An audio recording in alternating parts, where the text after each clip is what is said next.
नाफरमानी हो रही है अल्लाह की, उसमें परेशानियां भी आएगी, मुश्किलात भी आएगी, गुर्बत भी आएगी, और फिर हर तरह से वो परेशान ही रहेंगे। तो अजीज़ दोस्तों, अपने आप को अल्लाह रब्बुल इज़्ज़त का फरमाबरदार बना लो। आपके रिस्क में बरकत होगी, अगरचे थोड़ा होगा लेकिन उसमें बरकत होगी। आपका माल गलत रास्ते पर नहीं होगा। हम अपनी औलाद को स्कूलों में दाखिल करवाते हैं, मना नहीं है, स्कूल पढ़ाना चाहिए, मना नहीं है, लेकिन 8 घंटे 10 घंटे बच्चा स्कूल जाएगा, उसके बाद 4 घंटे ट्यूशन के भी रखे होते हैं। क्या 8 घंटों में से आप ये सोचें कि अपने बच्चों को कुरान के लिए दिन में कितना वक्त, कुरान पढ़ाने के लिए कितना वक्त देते हैं? हमने दुनिया को तरजीह दी या दीन को तरजीह दी है? दुनिया तो ये फानी है ना। देखिए हमारे साथ दोस्त, उनके नौजवान बेटे दुनिया से चले गए, पता ही नहीं चला, तो कोई पता नहीं है कि किसी वक्त भी मौत आ जाए। तो अजीज़ दोस्तों, इसलिए कि औलाद को जब हम सब कुछ सिखा दें, कुरान ना सिखाएं, दीन की तालीम ना दें, तो उस ज़िंदगी का क्या फ़ायदा?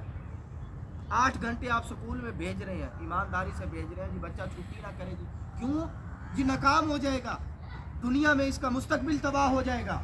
जो अबदी ज़िंदगी नहीं है, आरजी ज़िंदगी है, 100 साल 50 साल 40 साल 30-35 साल की उम्र, आज उससे ज़ायद उम्र नहीं है। हम उसको तबाही और बर्बादी से बचाने के लिए 8 दिन में 8 घंटे बच्चे को स्कूल भेजते हैं, और दूसरी तरफ जो अबदी ज़िंदगी है, हमेशा की ज़िंदगी है, उसके लिए हम बच्चे को 10 मिनट कुरान पढ़ने के लिए देते हैं। पता ही नहीं करते कि बच्चा मस्जिद में जा भी रहा है या नहीं, पता ही नहीं कि कारी साहब पढ़ा भी रहे हैं या नहीं, बच्चा जाता भी है या रास्ते में खेल कर वापस आ जाता है। तो खुद सोचें कि हमने दुनिया को तरजीह दी है या दीन को तरजीह दी है, दुनियावी फ़ायदे को तरजीह दी है या उखरवी फ़ायदे को तरजीह दी है।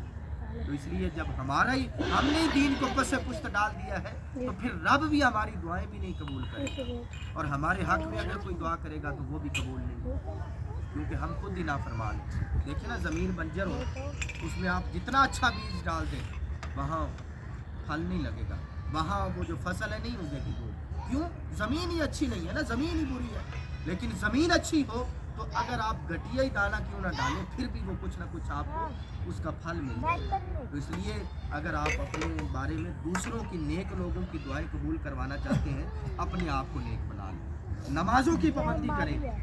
हदीस मुबारका का मफ़हूम है कि जो बेनमाजी है उसके हक में नेक की दुआ भी कबूल नहीं होती।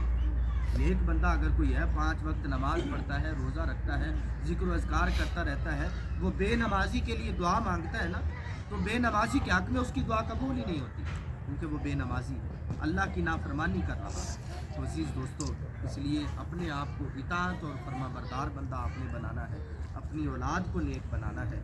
यही वो इंसान का सरमाया है जो दुनिया से चले जाने के बाद काम आएगा। अल्लाह रब्बुल इज़्ज़त की बारगाह में दुआ है, अमल की तौफीक अता फरमाए। आमीन। जज़ाकल्लाह।